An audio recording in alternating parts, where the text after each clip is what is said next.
masih terus stay tune mendengarkan 90,2 Serambi FM dimanapun Anda berada. Bersama dengan saya Kanata untuk hari ini di edisi Jumat 20 November 2020. Dan seperti informasi yang sudah kita sampaikan juga baik melalui siaran radio kita dan juga melalui sosial media kita, bahwa hari ini selama 1 jam ke depan sama-sama kita akan ikuti talk show interaktif bersama dengan Pusat Kajian Pendidikan dan Masyarakat PKPM Aceh, Pemerintah Aceh, HIMSI Aceh dan juga UNICEF. Dan talk show hari ini juga dalam rangka untuk memperingati Hari Anak Sedunia tahun 2020 Syaralun, yang tepat jatuh di hari ini 20 November ya. Dan hari ini kita akan membahas mengenai tema kita, topik perbincangan kita adalah meningkatkan kesehatan mental dan psikososial bagi anak dari keluarga prasejahtera di era pandemi COVID-19. Baik, untuk membahas dan memperbincangkan topik kita pada hari ini, di studio sudah hadir 3 orang narasumber kita. Yang pertama, Syaralun, saya ingin menyapa terlebih dahulu Bapak Jasmadi Ali SPCMA, seorang psikolog dan juga Wakil Dekan 1 Fakultas Psikologi UIN Araniri. Assalamualaikum Bapak. Waalaikumsalam warahmatullahi wabarakatuh. Bapak Jasmadi, kabarnya seperti apa hari ini Pak? Alhamdulillah sehat walafiat. Sehat ya Pak ya. Terima kasih sudah hadir ke studio Bapak hari ini. Dan juga narasumber kita yang kedua Syaralun adalah Bapak Andi Yogatama, Kepala UNICEF Perwakilan Aceh. Assalamualaikum Pak Andi. Pak, mungkin bisa agak dekat ke mic-nya Pak. Iya. Waalaikumsalam. Iya. Baik Kak. Bapak Andi, kabarnya gimana Pak hari ini? Alhamdulillah baik sekali. Semangat Pak. Sehat dan semangat. Iya, terima kasih sudah hadir Pak ke studio. Terima kasih. Dan juga ini narasumber kita yang ketiga, satu-satunya wanita nih. Berdua ya Bu ya kita. Iya, berdua kita. Ini sudah sama gitu jumlahnya ya. Ibu Rita Mayasari Esos MPSSP. Beliau adalah Kasih Anak Dinas Sosial Aceh. Assalamualaikum Ibu Rita. Waalaikumsalam warahmatullahi wabarakatuh. Iya Bu Rita, kabarnya gimana Ibu hari ini? Alhamdulillah sehat. Terima kasih sudah hadir ke studio Ibu. Iya. Iya. Dan nanti sekali lagi saya ingatkan bahwa topik kita hari ini Syaralun adalah meningkatkan kesehatan mental dan psikososial bagi anak dari keluarga prasejahtera di era pandemi COVID-19. Nanti juga buat Anda yang ingin bertanya, memberikan komentar atau juga apapun itu, silakan Anda bisa masuk ke line telepon kami di 0651637172 atau bisa melalui 0811689020. Bisa juga mengirimkan WhatsApp ke 0811689020 Syaralun. Dan siaran ini juga sedang live di live.serambifm.com dan Anda juga bisa menonton langsung siarannya melalui Facebook Radio Serambi FM. Dan ini ada yang juga pastinya nantinya untuk ada voucher menarik nih, voucher menarik untuk Anda Syaralun, 5 orang penelpon dan penanya terbaik ya, yang nanti bisa Anda tanya melalui line telepon, WhatsApp atau juga bisa melalui komentar di kolom komentar siaran langsung Facebook Radio Serambi FM. Nantinya dengan 5 orang penelpon dan penanya terbaik ini akan mendapatkan voucher pulsa masing-masing Rp50.000. Jadi siapkan pertanyaan terbaik Anda untuk ditanyakan kepada orang-orang yang ahlinya di sini ya mengenai topik kita hari ini, dan nanti mudah-mudahan Anda yang beruntung mendapatkan voucher pulsa Rp50.000. Baik, ini hari ini tepat kita memperingati Hari Anak Sedunia tahun 2020 dan hari ini tepat sekali ya Bapak Ibu ya. Betul sekali. Iya, dan hari ini tema untuk tahun ini, tahun 2020, tema Hari Anaknya adalah menata masa depan yang lebih baik untuk setiap anak. Pastinya kita juga berharap anak-anak di seluruh dunia, terutama di Indonesia ini bisa baik masa depannya Bapak ya. Dan hari ini kita membahas mengenai supaya semua anak bisa sehat mentalnya dan kita juga bisa memastikan bahwa mereka itu juga bisa menjalani hidup yang baik selama pandemi ini. Ini saya mungkin sesuai dengan tema kita hari ini ke Ibu Rita dulu ini Ibu. Oh iya. Karena kita berbicara mengenai bagaimana sih supaya anak-anak dari keluarga prasejahtera ini bisa sehat mentalnya di era pandemi ini. Mungkin Ibu bisa berikan gambaran sedikit mengenai anak dan keluarga prasejahtera dan juga keluarga lainnya ini yang kira-kira di kondisi pandemi ini seperti apa sih keadaannya Bu gitu. Posisinya ya. Iya, posisinya silakan. Kita ketahui bersama ya, pandemi COVID-19 ini tentunya kan merupakan membawa berbagai dampak bagi kita semua, apalagi anak-anak yang berada di keluarga rentan. Ada perubahan-perubahan yang terjadi baik dari sisi kesehatan yang juga berdampak berdampak ke sisi sosialnya. Orang tua yang awalnya bekerja karena pandemi ini kemudian harus tidak bekerja lagi, terus harus stay di rumah. Tentunya ini membawa dampak langsung bagi anak-anak. Nah, hal-hal yang seperti inilah yang tentunya kita berharap tidak membuat kondisi kejiwaan anak-anak ini terpengaruh.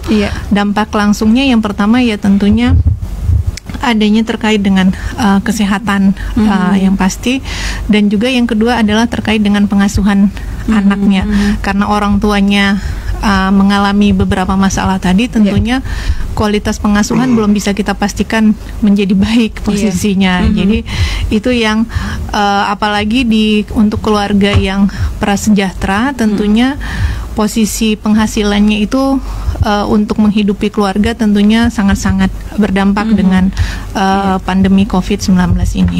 Iya. Nah, Ibu masih ke Ibu Rita, Bu. Mungkin bisa Ibu paparkan Bu gambaran kalau untuk di Aceh sendiri ini berapa sih angka keluarga prasejahtera dengan anak-anak yang rentan ini di masa pandemi ini, Bu, gitu? Apakah memang sangat banyak dan kita harus pastikan semua mereka ini sehat nantinya mentalnya? Kalau angka khususnya saya harus pastikan data ininya. Yang pasti akibat dampak COVID-19 ini secara nasional sudah dipastikan angka kemiskinan meningkat posisinya. Kita pahami banyak yang di PHK, banyak yang kehilangan pekerjaan, banyak usaha-usaha yang harus tutup posisinya. Jadi memang untuk Aceh tentunya juga akan ikut berdampak seperti yang tadi posisinya. Iya. Baik, saya ini ke Bapak Jasmadi dulu, Pak. Ini kalau melihat tadi situasi real yang sudah dipaparkan oleh Ibu Rita ini, Pak. Dari sisi psikologinya, Pak, kita melihat apa sih yang perlu kita lakukan di masa pandemi ini ya, supaya anak-anak dari keluarga prasejahtera ini itu mereka bisa sehat gitu, Pak. Dan apa sih yang perlu kita lakukan untuk bisa menghadapi ini? Oke, terima kasih Bu Eka ya, Bu Eka Nataya. Ya. Oke, Pak Andi dan Bu Rita yang sudah berhadir di Radio Serambi pada hari yang berbahagia ini. Jadi sekali lagi barangkali saya mengulangi apa yang disampaikan oleh si Eka tadi. Terkait dengan hari ini adalah hari anak sedunia, betul. 20 November 2020.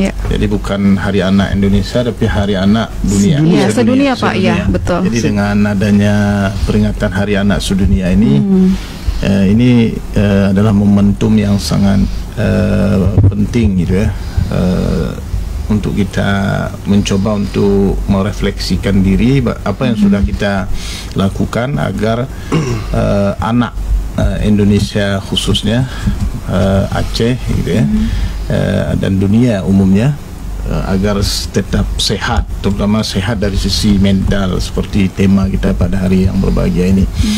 Terkait dengan pandemi COVID-19 yang sedang kita rasakan sekarang ini, kalau kita di Aceh ini kita baru merasakan sejak Maret gitu ya. Akhir Februari itu sudah mulai ya, tapi masih dalam kondisi yang masih ditolerir. Tapi di Maret itu kita sudah mulai lockdown. Iya, betul, Pak. Gara-gara lockdown inilah terjadinya beberapa efek. Salah satunya gitu ya adalah sekolah sudah mulai daring gitu ya. Terus ada beberapa orang tua yang barangkali seperti disampaikan oleh Bu Rita tadi di PHK atau diberhentikan, minimal yang berwira swasta saja itu mengalami penurunan pemasukan semuanya. Jadi Gojek pun yang kita anggap sebagai yang barangkali lebih memungkinkan tetap eksis, tapi waktu pertama sekali waktu itu terhenti istilahnya pendapatan gitu, karena nggak ada penumpang gitu ya. Orang melakukan lockdown di rumah dan lain sebagainya. Demikian juga yang lain gitu ya. Jadi pedagang gitu nggak ada pembeli dan lain sebagainya. Guru juga begitu, mengalami fenomena yang sama karena guru juga orang tua. Iya, betul. Jadi anaknya juga sekolah di mengalami lockdown gitu ya. Terus di rumah mereka melakukan pendampingan terhadap anaknya sendiri dan juga mengajar secara daring kepada siswa-siswanya. Tapi ini dalam konteks keluarga prasejahtera ini lebih berdampak lagi karena kita bayangkan saja lah ya, pedagang-pedagang kecil di pasar itu yang pembeli tidak terlalu ramai lagi. Jadi anaknya seperti biasa membutuhkan juga kebutuhan atau biaya hidup gitu ya, makan dan lain sebagainya. Ini juga mengalami suatu fenomena yang perlu kita antisipasi agar tidak terjadi hal-hal yang tidak diinginkan.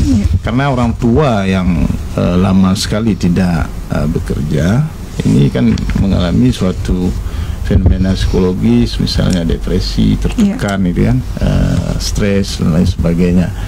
Di lain pihak ada juga orang-orang tua yang diharapkan oleh guru, karena pandemi ini bagi kita di Aceh belum siap kita hadapi. Barangkali kalau di Pulau Jawa yang sekolahnya sudah lama melakukan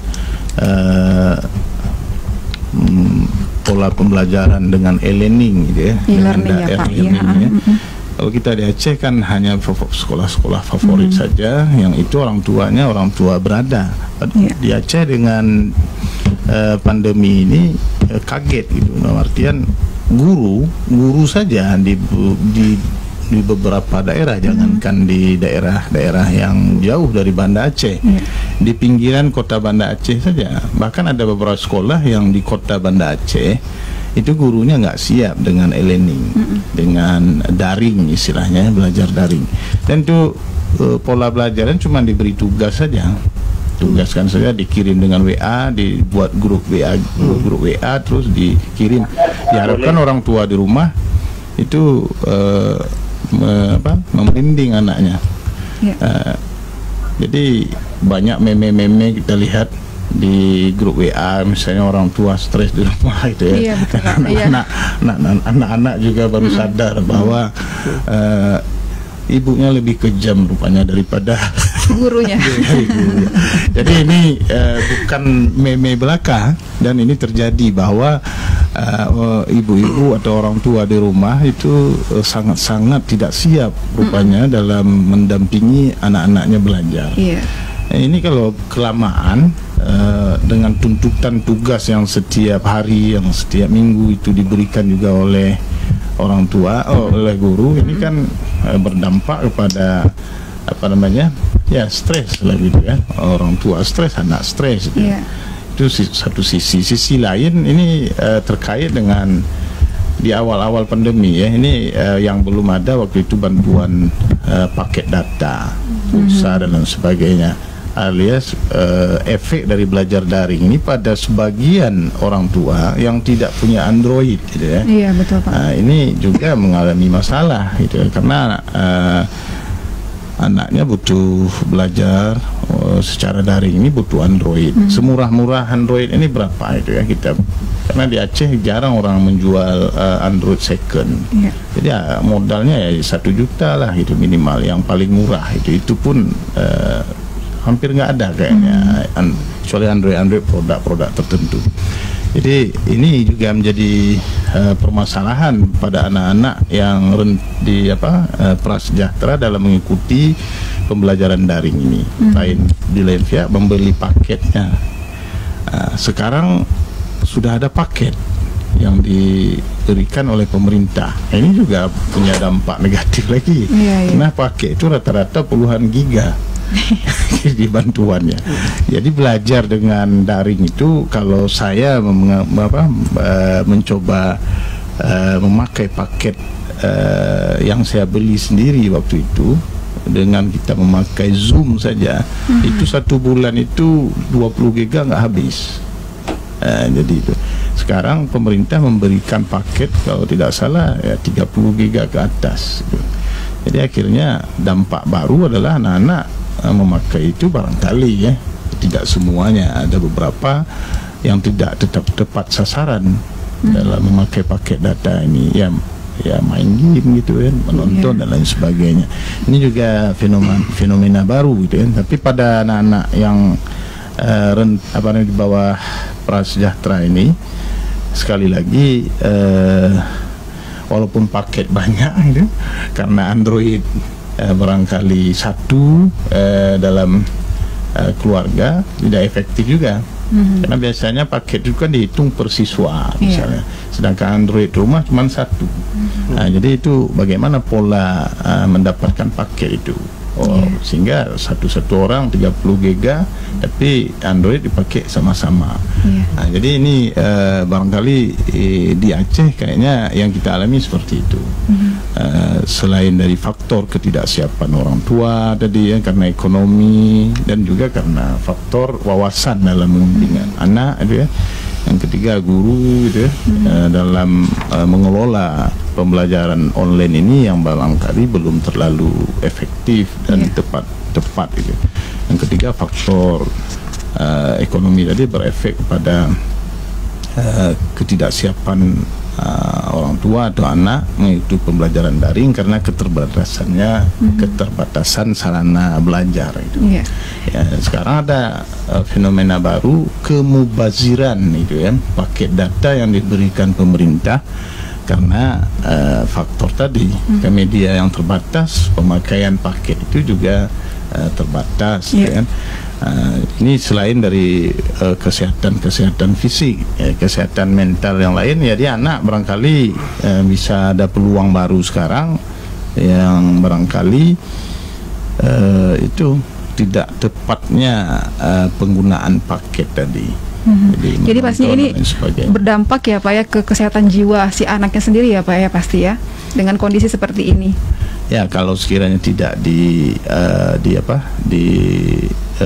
dampingi gitu kan oleh orang tua, ya tadi seperti Bu Rita bilang, orang tua yang bekerja gitu kan, anaknya siapa yang mendampingi di rumah? Kalau nggak bekerja nanti tidak ada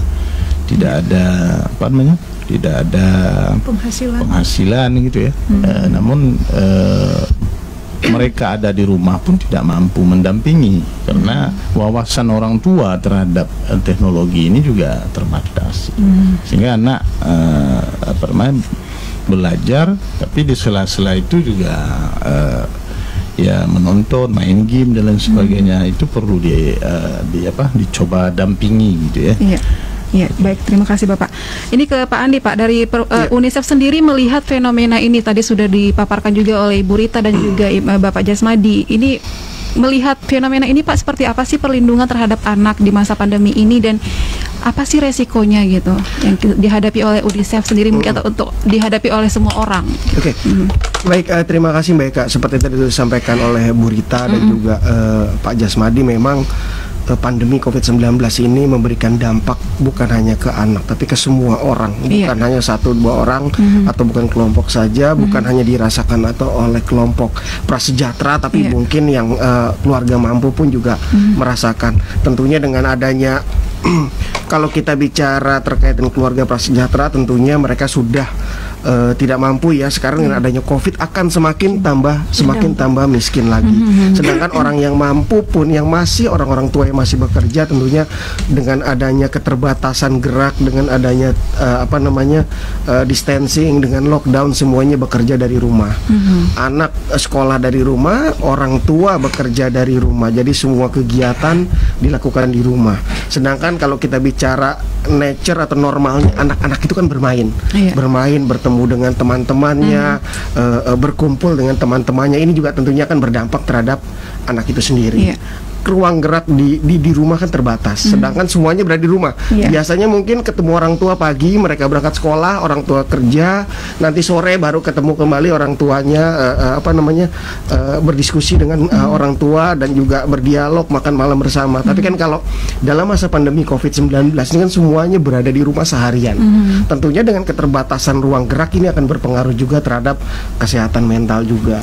Konflik akan mudah terjadi. Anak-anak ketika merasa bosan, otomatis kan ya, kalau anak-anak bosan, rewel, orang tuanya sedang kerja online diganggu, biasanya juga terjadi bentrokan antara orang tua dan anak. Jadi memang secara kesehatan mental itu dapat rentan ya terjadi dengan adanya pandemi 19. Kalau kita bicara terkait dengan dampak ekonomi, tentunya akan bertambah. Tadi Bu Rita sudah menyebut, orang miskin pasti akan bertambah. Kalau kita bicara terhadap kesehatan dan pertumbuhan anak, tentunya sangat terdampak sekali. Sekarang kalau kita bicara pendapatan berkurang, otomatis kan keluarga harus menyesuaikan pengeluaran mereka. Biasanya menyesuaikan pengeluaran salah satunya adalah mengurangi makanan. Misal ya, kalau kita makan daging seminggu sekali, mungkin jadi sebulan sekali makan dagingnya. Biasanya kita makan variasi nutrisinya tuh lengkap. Tapi ketika pendapatan berkurang, otomatis ada yang berkurang komponennya di sana. Ini juga akan tentunya mempengaruhi kesehatan anak-anak itu sendiri. Jadi yang harusnya tumbuhnya normal, mungkin pertumbuhannya terhambat. Bahkan permasalahan stunting pun akan bertambah juga jumlah anak yang mengalami stunting karena adanya pandemi COVID-19. Bahkan angka gizi buruk pun juga mungkin bertambah. Oleh karena ini tantangan-tantangan semua yang dihadapi oleh kita semua.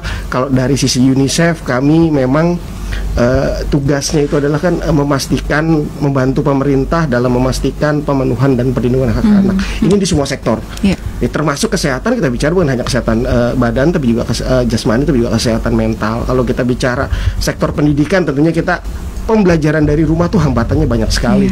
Itu juga kalau anak belajar dari rumah terus, itu juga ada menimbulkan ketertinggalan di dalam proses pendidikan belajar mengajar anak. Kalau kita bicara di sektor tadi pendidikan, kesehatan juga, kesehatan mental juga, tentunya jumlah kemiskinan anak juga otomatis akan bertambah, berdampak. Dan UNICEF tentunya tetap membantu di berbagai sektor tersebut.